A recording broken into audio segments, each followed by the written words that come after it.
ನಮಸ್ಕಾರ. ನ್ಯೂಸ್ 18 ಡಿಜಿಟಲ್ಗೆ ಸ್ವಾಗತ. ನಾನು ಡಾಕ್ಟರ್ ರಮೇಶ್ ಪಾಳೆಗಾರ್.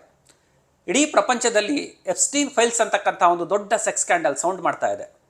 ಕಳೆದ ಒಂದು ವಾರದಿಂದಂತೂ ಪ್ರಪಂಚದ ಪ್ರತಿ ಮೂಲೆ ಮೂಲೆಯಲ್ಲೂ ಈ ಸೆಕ್ಸ್ ಹಗರಣ ಸದ್ದು ಮಾಡ್ತಾ ಇದೆ. ಕಾರಣ, ಈ ಸೆಕ್ಸ್ ಸ್ಕ್ಯಾಂಡಲ್ನಲ್ಲಿ ಅಮೆರಿಕದ ಅಧ್ಯಕ್ಷ ಡೊನಾಲ್ಡ್ ಟ್ರಂಪ್ ಏನು ವಿಶ್ವಗುರು ಅಂತ ಹೇಳ್ಕೊಂತಿದ್ದಾರೆ. ಪ್ರಪಂಚದ ಎಲ್ಲ ದೇಶದ ಸಮಸ್ಯೆಗಳನ್ನ ನಾನೇ ಮುಂದೆ ನಿಂತು ಬಗೆಹರಿಸ್ತಾ ಇದ್ದೀನಿ, ವಿಶ್ವದಲ್ಲಿ ಯುದ್ಧಗಳನ್ನು ನಿಲ್ಲಿಸ್ತಾ ಇದ್ದೀನಿ, ಶಾಂತಿ ಕಾಪಾಡ್ತಾ ಇದ್ದೀನಿ, ಪ್ರಪಂಚದ ಎಲ್ಲ ದೇಶಗಳು ಕೂಡ ನನ್ನ ಮೇಲೆ ಡಿಪೆಂಡ್ ಆಗಿದ್ದಾವೆ, ನಾನೇ ಇಡೀ ಪ್ರಪಂಚದ ದೇಶಗಳನ್ನೆಲ್ಲ ಉದ್ಧಾರ ಮಾಡ್ತೀನಿ ಅಂತ ಎದೆ ತಟ್ಕೊಂಡು ಬುಕಾಳಿ ಬಿಟ್ಕೊಂಡು ಓಡಾಡ್ತಿದ್ದಾರೆ. ಅಂಥ ಟ್ರಂಪ್ ಮೇಲೆ ಈಗಿರ್ತಕ್ಕಂಥ ಒಂದು ಹಗರಣ ಕೇಳಿಬಂದಿದೆ. ಅದು ಟ್ರಂಪ್ ಒಬ್ಬ ಶಿಶುಕಾಮಿ, ಅಂದರೆ ಮಕ್ಕಳನ್ನು ಸೆಕ್ಶುಯಲಿ ಅಬ್ಯೂಸ್ ಬಳಕೆ ಮಾಡ್ತಿದ್ದ ಅಂತಕ್ಕಂಥ ಒಂದು ದೊಡ್ಡ ಹಗರಣ ಸದ್ದು ಮಾಡ್ತಾ ಇದೆ. ಈ ಹಗರಣ ಏನು, ಯಾವಾಗ ಶುರುವಾಯಿತು, ಇದರಲ್ಲಿ ಬೇರೆ ಬೇರೆ ಯಾರೆಲ್ಲ ಇನ್ವಾಲ್ವ್ ಆಗಿದ್ದಾರೆ, ಎಲ್ಲಿ ನಡೀತಾ ಇತ್ತು, ಹೇಗೆ ನಡೀತಾ ಇತ್ತು, ಮತ್ತು ಈ ಪ್ರೆಸೆಂಟ್ ಈಗ ಏನು ಚರ್ಚೆಗಳಾಗ್ತಿದೆ, ಎಲ್ಲ ವಿಷಯಗಳನ್ನ ಹೇಳ್ತೀನಿ. ಮಿಸ್ ಮಾಡದೆ ಈ ವಿಡಿಯೋನ ಕಂಪ್ಲೀಟ್ ನೋಡಿ. ಸುಮಾರು 1980ನೇ ಇಸ್ವಿ ಅದು ಜೆಫ್ರಿ ಎಫ್ಸ್ಟೀನ್ ಅಂತಕ್ಕಂಥ ಒಬ್ಬ ಟೀಚರ್ ಇದ್ದ. ಈ ಟೀಚರ್ ಒಂದು ಶಾಲೆಯಲ್ಲಿ ಪಾಠ ಮಾಡ್ತಿದ್ದ. ಈತ ಶಿಶುಕಾಮಿ, ಮಕ್ಕಳ ಮೇಲೆ ತುಂಬ ಲೈಂಗಿಕ ಆಸಕ್ತಿ, ಬಯಕೆ, ಈ ಥರ ಗುಣಗಳಲ್ಲಿತ್ತು. ಜೆಫ್ರಿ ಎಫ್ಸ್ಟೀನ್ ಈ ಥರದ ಗುಣಗಳಿತ್ತು. ಈತ ಕೆಲವು ಮಕ್ಕಳನ್ನು ದುರ್ಬಳಕೆ ಮಾಡೋದಕ್ಕೆ ಶುರು ಮಾಡ್ದ. ಆ ಶಾಲೆಯಿಂದ ಹೊರಹಾಕಲಾಯಿತು. ಈತ ಮಕ್ಕಳನ್ನು ದುರ್ಬಳಕೆ ಮಾಡ್ಕೊತಿದ್ದಾನೆ ಅಂತ ಗೊತ್ತಾದ ಮೇಲೆ ಎಫ್ಸ್ಟೀನನ್ನು ಶಾಲೆಯಿಂದ ಹೊರಹಾಕಲಾಯಿತು. ಆನಂತರ ಆತ ಒಂದು ದೊಡ್ಡ ಹಗರಣವನ್ನು ಸೃಷ್ಟಿ ಮಾಡ್ತಾ ಹೋಗ್ತಾನೆ. ಅಂದರೆ ಚಿಕ್ಕ ಚಿಕ್ಕ ಮಕ್ಕಳನ್ನು ದೊಡ್ಡ ದೊಡ್ಡ ಉದ್ಯಮಗಳಿಗೆ, ದೊಡ್ಡ ದೊಡ್ಡ ಸ್ಥಾನದಲ್ಲಿರೋರಿಗೆ ಸಪ್ಲೈ ಮಾಡುವಂಥ ಕೆಲಸನ ಶುರು ಮಾಡ್ತಾನೆ. ಇದು ಮುಂದುವರೆದು ಈತ ಸಾಕಷ್ಟು ಹಣವನ್ನು ಗಳಿಸ್ತಾನೆ. ಈತ ಕೆರೆಬಿಯನ್ ದ್ವೀಪಗಳಲ್ಲಿ ಸುಮಾರು ಒಂದು 2-3 ದ್ವೀಪಗಳನ್ನು ಈತ ಪರ್ಚೇಸ್ ಮಾಡ್ತಾನೆ. ಅಲ್ಲಿ ಐಷಾರಾಮಿ ವಿಲ್ಲಾಗಳ ಕಟ್ಟಿಸ್ತಾನೆ, ರೆಸಾರ್ಟ್ ಮಾಡ್ತಾನೆ.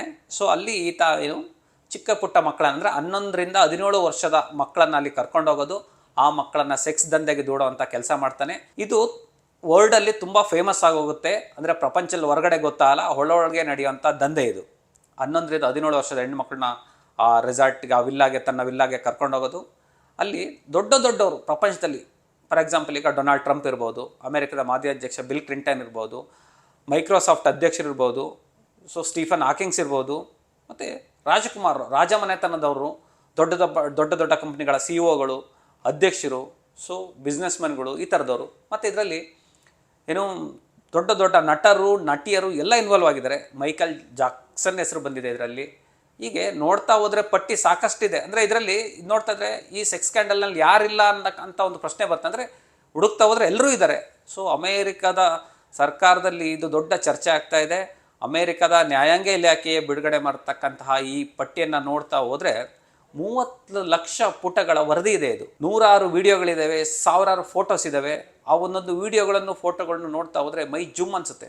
ಪ್ರಪಂಚದಲ್ಲಿ ಅತಿ ದೊಡ್ಡ ಸ್ಕ್ಯಾಂಡಲ್ ಅನ್ನಿಸ್ತಾ ಇದೆ ಇದು. ಅಂದರೆ ಯಾಕೆ ಎಷ್ಟು ಸೌಂಡ್ ಮಾಡ್ತಾ ಇದ್ದಾರೆ, ಚಿಕ್ಕ ಮಕ್ಕಳ ಮೇಲೆ 40 ವರ್ಷದವರು, 50 ವರ್ಷದವರು, ಅವ್ರ ತಮ್ಮ ಮನಸ್ಸಿಗೆ ಬಂದಂಗೆ ಅವರು ಲೈಂಗಿಕ ತೃಷೆಗೆ, ಕಾಮ ತೃಷೆಗೆ ಅವ್ರನ್ನ ಬಳಸ್ಕೊಂಡಿದ್ದಾರೆ. ಒಂದೊಂದು ವಿಡಿಯೋಗಳ್ನು, ಒಂದೊಂದು ಫೋಟೋನು, ಒಂದೊಂದು ಮೇಲಲ್ಲಾಗಿರ್ತಕ್ಕಂತಹ ಡಿಸ್ಕಷನ್ ನೋಡಿಬಿಟ್ರೆ ಈ ಥರದವರು ಪ್ರಪಂಚದಲ್ಲಿದ್ದಾರಾ, ಇಷ್ಟು ದುರುಳರಿದ್ದಾರಾ, ಇಷ್ಟು ಕೆಟ್ಟವರಿದ್ದಾರಾ ಅಂತ ಅನಿಸುತ್ತೆ. ನಾನು ಆಗಲೇ ಹೇಳ್ತಾ ಇದ್ದೆ, ಜೆಫ್ರಿ ಎಫ್ಸ್ಟೀನ್ ದ್ವೀಪವನ್ನು ಖರೀದಿ ಮಾಡಿದ್ದೆ. ಅತಿ ಸುಂದರವಾದ ಸ್ವರ್ಗದಂತಿರೋ ದ್ವೀಪ. ಆ ಸ್ವರ್ಗದಲ್ಲಿ ಮಕ್ಕಳನ್ನ ಕರ್ಕೊಂಡು ಹೋಗಿ ಅವ್ರಿಗೆ ಹೇಗೆ ನರಕ ತೋರಿಸ್ತಿದ್ದಾರೆ ಅಂತಕ್ಕಂಥದ್ದು ಒಂದೊಂದೇ ಬಯಲಾಗ್ತಾ ಇದೆ. ಜೆಫ್ರಿ ಎಫ್ಸ್ಟೀನ್ ಅಂತಕ್ಕಂಥವನು ಆಗಲೇ ಹೇಳಿದೆ, ಒಂದು ವಿಲ್ಲಾಗಳು ಮಾಡಿದ್ದ. ಆ ವಿಲ್ಲಾಗಳಿಗೆ ಅದನ್ನ ಸೆಕ್ಸ್ ಪಾರ್ಟಿ ಮಾಡ್ತಾ ಇದ್ದ, ಸೆಕ್ಸ್ ಮತ್ತು ಡ್ರಗ್ಸ್ ಪಾರ್ಟಿ ಮಾಡ್ತಾ ಇದ್ದ. ಅಲ್ಲಿ ದೊಡ್ಡವ್ರನ್ನ ಇನ್ವೈಟ್ ಮಾಡ್ತಾ ಇದ್ದ.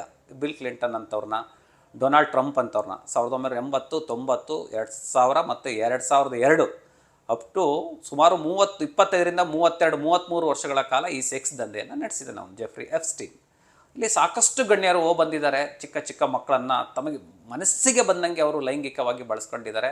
ಆ ಥರದ ವಿಡಿಯೋಗಳು, ಫೂಟೇಜ್ಗಳು ಮತ್ತೆಲ್ಲ ರಿಲೀಸ್ ಆಗ್ತಾ ಇದೆ. ಸೋಷಿಯಲ್ ಮೀಡಿಯಾದಲ್ಲೂ ಸಾಕಷ್ಟು ವೈರಲ್ ಆಗ್ತಾ ಇದೆ. ಇದು ಅಮೇರಿಕ ಸರ್ಕಾರವನ್ನೇ ಸದ್ಯಕ್ಕೆ ಟ್ರಂಪ್ ಸರ್ಕಾರವನ್ನು ನಡೆಸ್ತಾ ಇದೆ. ಸೊ ಆ ಲೆವೆಲ್ನ ಸ್ಕ್ಯಾಮ್ ಇದು. ಒಂದು ಚಿಕ್ಕ ವಿಷಯ ಹೇಳ್ತೀನಿ. ಇದರಲ್ಲಿ ಕೇವಲ ನಟ ನಟಿಯರು, ಉದ್ಯಮಿಗಳು ಮತ್ತು ಕೋಟ್ಯಾಧೀಶರು, ಬಿಲಿಯನರ್ಗಳು ಇಷ್ಟೇ ಅಲ್ಲ. ಇದರಲ್ಲಿ ಹೆಣ್ಣುಮಕ್ಕಳು ಕೂಡ, ಅಂದರೆ ಸ್ಟಾರ್ ನಟಿಯರು ಕೂಡ ಹೋಗ್ತಾಯಿದ್ರು. ಸ್ಟಾರ್ ನಟಿಯರು ಹೆಣ್ಣು ಮಕ್ಕಳನ್ನು ಕೂಡ ಅವರು ತಮ್ಮ ಲೈಂಗಿಕ ಆಸಕ್ತಿಗೆ ಬಳಸ್ಕೊಳ್ತಿದ್ರು ಅಂತಕ್ಕಂಥದ್ದು ವಿಡಿಯೋಗಳ ಮೂಲಕ ಬಯಲಾಗ್ತಾ ಇದೆ. ಮೈಕಲ್ ಜಾಕ್ಸನ್ ಕೂಡ ಹೋಗಿದ್ರು ಅಂತಿದೆ.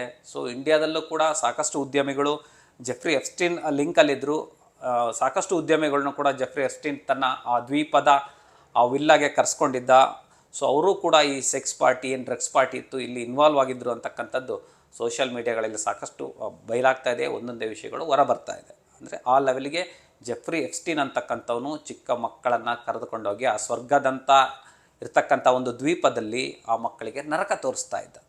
ಮಕ್ಕಳಿಗೆ ಚಿಕ್ಕ ಚಿಕ್ಕ ಬಟ್ಟೆಗಳನ್ನ ಹಾಕ್ಸ್ತಾಯಿದ್ದು, ಬಿಕ್ನಿ ಹಾಕ್ಸ್ತಕ್ಕಂಥದ್ದು. ಅಂದರೆ ಯಾವ ರೀತಿ ತಮ್ಮ ಕಾಮತೃಷೆಯನ್ನು ಈ 40, 50, 60 ವರ್ಷದವ್ರು ತೀರಿಸ್ಕೊತ ಇದ್ರು ಅನ್ನೋದಕ್ಕೆ ಆ ಫೂಟೇಜ್ಗಳು ಸಾಕ್ಷಿಯಾಗಿದೆ.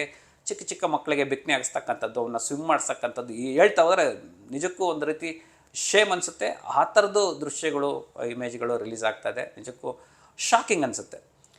ಈ 2005ರಲ್ಲಿ ಈ ಜೆಫ್ರಿ ಎಪ್ಸ್ಟೀನ್ ಮಕ್ಕಳನ್ನು ಕರೆದುಕೊಂಡಾಗ ಏನು ಹಗರಣ ಮಾಡ್ತಾಯಿದ್ದು, ಈ ಹಗರಣ 2005ರಲ್ಲಿ ಒಬ್ಬರು ಪೇರೆಂಟ್ ಕಡೆಯಿಂದ ಹೊರ ಬಂತು. ನನ್ನ ಮಗಳನ್ನು ಈ ಥರ ಜೆಫ್ರಿ ಎಪ್ಸ್ಟೀನನ್ನು ಕರ್ಕೊಂಡೋಗಿ ಈ ಥರದ್ದೆಲ್ಲ ಲೈಂಗಿಕ ದೌರ್ಜನ್ಯ ನಡೆಸಿದಂಥ ಒಂದು ಕೇಸ್ ಹೊರ ಬಂತು.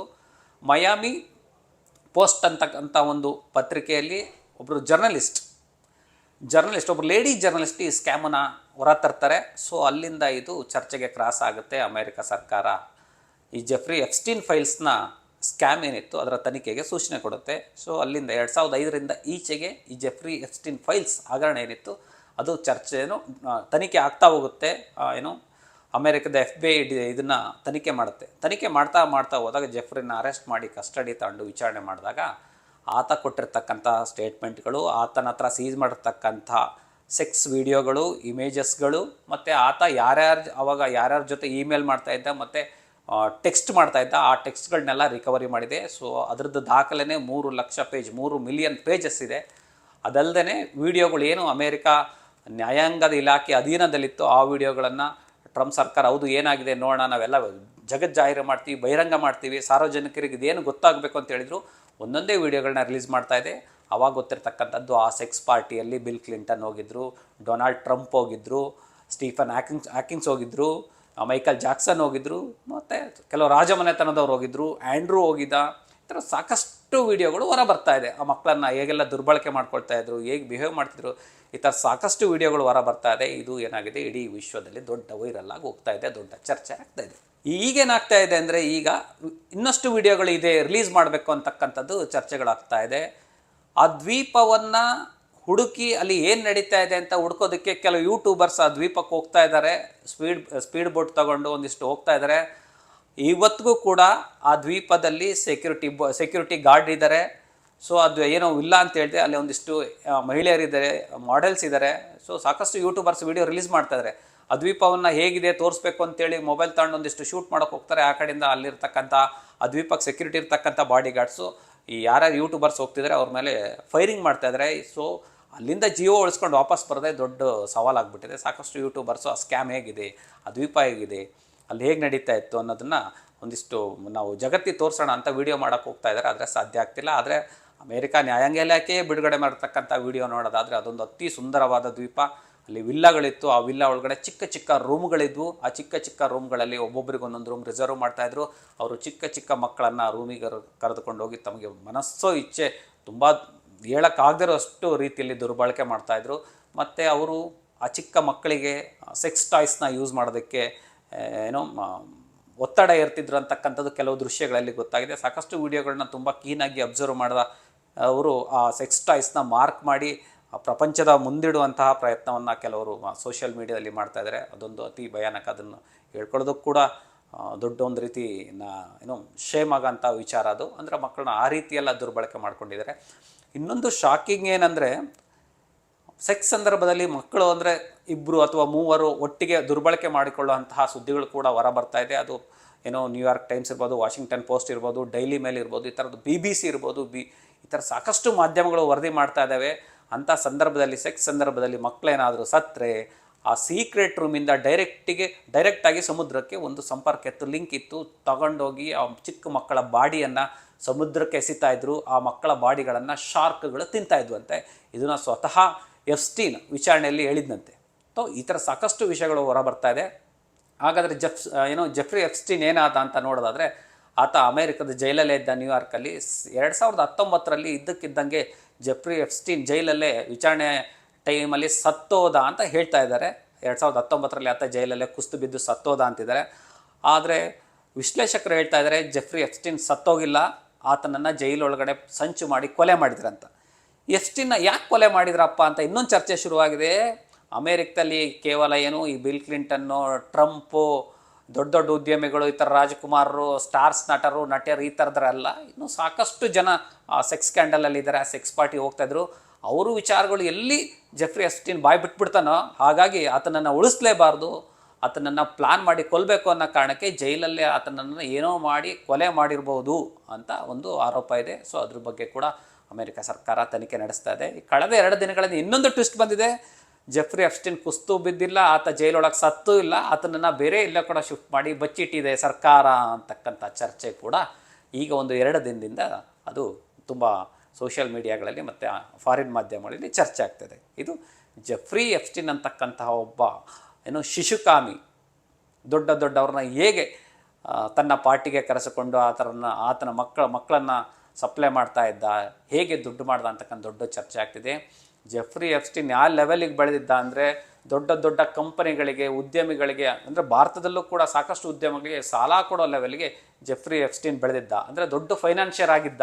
ಅಮೇರಿಕದ ಉದ್ಯಮಿ ಒಬ್ಬರಿಗೆ ಆತ ಸುಮಾರು ಒಂದು $750 ಮಿಲಿಯನ್ ಏನೋ ಸಾಲ ಕೊಟ್ಟಿದ್ದ ಅಂತಕ್ಕಂಥ ಒಂದು ನ್ಯೂಸ್ ಇದೆ.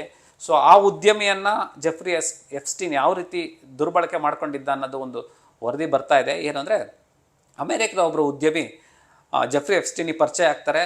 ಸೊ ಅವರು ಲಾಸಲ್ಲಿದ್ದಾಗ ಜೆಫ್ರಿ ಎಪ್ಸ್ಟೀನ್ ಹತ್ರ ಒಂದಿಷ್ಟು ಸಾಲ ತಗೊಳ್ತಾರೆ. ಜೆಫ್ರಿ ಎಪ್ಸ್ಟೀನ್ ಕೇಳ್ತಾನಂತೆ, ನಮ್ಮಲ್ಲಿ ವಯಸ್ಸಾಗಿರೋ ಒಂದಿಷ್ಟು ದೊಡ್ಡವ್ರಿಗೆ ಹುಡುಗಿರು ಬೇಕು, ಸಪ್ಲೈ ಮಾಡ್ತೀಯಾ ಅಂತ ಕೇಳ್ತಾರಂತೆ. ಸೊ ಈ ಥರದ ಮೇಲ್ ಕೂಡ ರಿವೀಲ್ ಆಗಿದೆ. ಅದರ ಮುಂದುವರೆದ ಭಾಗ ಏನಂದರೆ ಅಮೇರಿಕದಲ್ಲಿ ಏನೋ ಸಾಲ ತಗೊಂಡಿದ್ದ ಎಪ್ಸ್ಟೀನ್ ಹತ್ರ ಈ ಭಾರತದ ಉದ್ಯಮಿ ಆತನ ಕಂಪನಿಯಲ್ಲಿ ಕೆಲಸ ಮಾಡತಕ್ಕಂಥ ಏನು ಎಂಪ್ಲಾಯ್ಸ್ ಇದ್ದರು ಅವ್ರ ಮಕ್ಕಳನ್ನು ಅಮೇರಿಕಕ್ಕೆ ಓದಕ್ಕೆ ಕಳಿಸಿದ್ದ. ಸೊ ಅಲ್ಲಿ ಹೆಣ್ಮಕ್ಳನ್ನ ಯಾರನ್ನೂ ತನ್ನ ಒಂದು ಚಾರಿಟೇಬಲ್ ಟ್ರಸ್ಟ್ ಇತ್ತು ಕಂಪ್ನಿದು, ಆ ಟ್ರಸ್ಟ್ ಮೂಲಕ ಒಂದಿಷ್ಟು ಎಂಪ್ಲಾಯೀಸ್ನ ಮಕ್ಕಳನ್ನು ಅಮೇರಿಕಕ್ಕೆ ಓದಕ್ಕೆ ಕಳಿಸಿದ್ದ. ಆ ಹೆಣ್ಣು ಮಕ್ಕಳನ್ನು ಈ ಕೆರೆಬಿಯನ್ನ ಏನು ಜೆಫ್ರಿ ಎಪ್ಸ್ಟೀನ್ ವಿಲ್ಲಾ ಇತ್ತು ಅಲ್ಲಿಗೆ ಆ ಉದ್ಯಮಿ ಸಪ್ಲೈ ಮಾಡಿದ್ದ ಅಂತಕ್ಕಂಥದ್ದು ಕೂಡ ತುಂಬ ಶಾಕಿಂಗ್ ನ್ಯೂಸ್. ಅಂದರೆ ಅಮೇರಿಕದಲ್ಲಿ ಏನು ಸೆಕ್ಸ್ದಿಂದ ನಡೀತಿತ್ತು ಜೆಫ್ರಿ ಎಪ್ಸ್ಟೀನು ನಡೆಸ್ತಾ ಇದ್ದ, ಆ ದಂಧೆಗೆ ಭಾರತದ ಮೂಲದ ಹೆಣ್ಣು ಮಕ್ಕಳನ್ನು, ಬಾಲಕಿಯರನ್ನ ಸಪ್ಲೈ ಮಾಡಿದ್ದಾರೆ ಅಂತಕ್ಕಂಥದ್ದು ಕೂಡ ತುಂಬ ನಿಜಕ್ಕೂ ಶಾಕಿಂಗ್ ಆಗಿದೆ. ಇದರಲ್ಲಿ ಹಾಗೆ ಪ್ರಪಂಚದಲ್ಲೆಲ್ಲ ಚರ್ಚೆ ಆಗಬೇಕಾದ್ರೆ ಒಂದು ವಿಷಯ ಬಂತು. ಪ್ರಧಾನಿ ಮೋದಿಯವರ ಹೆಸರನ್ನು ಅವನು ಉಲ್ಲೇಖ ಮಾಡಿದ್ದಾನೆ ಜೆಫ್ರಿ ಎಪ್ಸ್ಟೀನ್ ಅಂತಕ್ಕಂಥದ್ದು. ಖಂಡಿತವಾಗಿ ಜೆಫ್ರಿ ಎಪ್ಸ್ಟೀನ್ ಮೆನ್ಷನ್ ಮಾಡೋದು ಹೌದು, ಆದರೆ ಆ ಎಪ್ಸ್ಟೀನ್ ಫೈಲ್ಸ್ಗೂ ಮತ್ತು ಮೋದಿಯವ್ರಿಗೆ ಯಾವುದೇ ರೀತಿ ಸಂಬಂಧ ಇಲ್ಲ. ಮೋದಿಯವರು 2017ರಲ್ಲಿ ಏನೋ 2017ರಲ್ಲಿ ಇಸ್ರೇಲ್ಗೆ ಭೇಟಿ ನೀಡಿದರು. ಆ ಭೇಟಿ ನೀಡಿದ್ರ ಬಗ್ಗೆ ಅವನು ಮೆನ್ಷನ್ ಮಾಡಿದ್ದಾನೆ ಬಿಟ್ಟರೆ ಮೋದಿಯವ್ರದ್ದು ಇದರಲ್ಲಿ ಬೇರೆ ಯಾವುದೇ ರೀತಿ ಪಾತ್ರ ಇಲ್ಲ. ಅವನು ಮೆನ್ಷನ್ ಮಾಡಿದ್ದಾನೆ ಅಷ್ಟೇ. ಇಸ್ರೇಲ್ಗೆ ಹೋಗಿದ್ರು ಅಂದರೆ ಅಮೇರಿಕದ ಜೊತೆ ನಾವು ಏನೋ ರಿಲೇಷನ್ಶಿಪ್ಪನ್ನು ಹೇಗೆ ಡೆವಲಪ್ ಮಾಡ್ಕೋಬೇಕು ಅಂತ ಹೇಳಿದಾಗ ಒಂದು ಸಜೆಸ್ಟ್ ಮಾಡಿದ್ದ ಅವನು. ಇಸ್ರೇಲ್ಗೆ ಹೋಗಿ ಈ ಥರ ಅಲ್ಲಿಂದ ಅಲ್ಲಿಗೆ ಒಂದು ನಿಮ್ಮದು ಏನೋ ಕನೆಕ್ಷನ್ ಚೆನ್ನಾಗಾಗುತ್ತೆ, ಒಂದಿಷ್ಟು ಡೆವಲಪ್ಮೆಂಟ್ಗೆ ಹೆಲ್ಪ್ ಆಗುತ್ತೆ ಅಂತಕ್ಕಂಥದ್ದು ಹೇಳ್ದ ಅನ್ನೋದು ಬಿಟ್ಟರೆ ಬೇರೆ ಯಾವುದೇ ಇಲ್ಲ. ಆದರೆ ಕೆಲವು ಮಾಧ್ಯಮಗಳು ಏನೋ ಸುಮ್ಮನೆ ಹೂವಾಪೋಗಳನ್ನ ಹಬ್ಬಿಸಿ ಒಂದಿಷ್ಟು ಕೆಟ್ಟ ಹೆಸರು ತರುವಂಥ ಪ್ರಯತ್ನ ಮಾಡಿದ್ವು. ಹಾಗಾಗಿ ಭಾರತೀಯ ವಿದೇಶಾಂಗ ಇಲಾಖೆ ಒಂದು ಸ್ಪಷ್ಟನೆ ಕೊಡ್ತು, ಇಲ್ಲ ಆ ರೀತಿ ಯಾವುದೇ ಪಾತ್ರ ಇಲ್ಲ. ಅವ್ನು ಮೆನ್ಷನ್ ಮಾಡೋದಿಷ್ಟೇ, ಏನೋ ಮೋದಿಯವರ ಹೆಸರನ್ನಂದರೆ ಇಸ್ರೇಲಿಗೆ ವಿಸಿಟ್ ಮಾಡೋದ್ರ ಬಗ್ಗೆ ಮಾತ್ರ ಏನೋ ಮೆನ್ಷನ್ ಮಾಡಿದ್ದ. ಬೇರೆ ಯಾವುದೇ ಏನು ಅಲಿಗೇಷನ್ ಮಾಡ್ತಾ ಇದ್ದಾವೆ ಬೇಸ್ಲೆಸ್ ಅದೆಲ್ಲ ಅಂತಕ್ಕಂಥದ್ದೊಂದು ಕೇಂದ್ರ ವಿದೇಶಾಂಗ ಇಲಾಖೆ ಕೂಡ ಸ್ಪಷ್ಟನೆ ಕೊಟ್ಟಿದೆ. ಹೀಗಾಗಿ ಜೆಫ್ರಿ ಎಪ್ಸ್ಟೀನ್ ಅಂತಕ್ಕಂಥವನು ಈಗ ನಿಜಕ್ಕೂ ಬದುಕಿದನ ಅಥವಾ ಸತ್ತಿದನ, ಅವನ ಸರ್ಕಾರ ಎಲ್ಲಾದರೂ ಬಚ್ಚಿಟ್ಟಿದೆಯಾ, ಈ ಹಗರಣದಲ್ಲಿ ಇನ್ನೂ ಯಾರ್ಯಾರಿದ್ದಾರೆ, ಏನೆಲ್ಲ ಆಗಿದೆ, ಸಾಕಷ್ಟು ವಿಷಯಗಳು ಹೊರಗೆ ಬರೋದಿದೆ. ಮುಂದಿನ ದಿನಗಳಲ್ಲಿ ಇದೇನಾಗುತ್ತೆ ಅಂತ ಕಾದು ನೋಡೋಣ. ನಮಸ್ಕಾರ. ನಿರ್ಭೀತ, ನಿಷ್ಪಕ್ಷಪಾತ, ವಿಶ್ವಾಸಾರ್ಹ ಸುದ್ದಿಗಳಿಗೆ ಮತ್ತೊಂದು ಹೆಸರಾಗಿರುವ ನ್ಯೂಸ್ 18 ಕನ್ನಡ ಈಗ ಆಪ್ನಲ್ಲೂ ಲಭ್ಯವಿದೆ. ದಯವಿಟ್ಟು ಇಲ್ಲಿರುವ QR ಕೋಡ್ ಅನ್ನು ಸ್ಕ್ಯಾನ್ ಮಾಡಿಕೊಂಡು ಆಪ್ ಡೌನ್ಲೋಡ್ ಮಾಡೋದಕ್ಕೆ ಮರಿಬೇಡಿ. ನಿಮ್ಮ ಬೆಂಬಲ ಹೀಗೆ ಸದಾ ನಮ್ಮೊಂದಿಗಿರಲಿ. ಧನ್ಯವಾದ.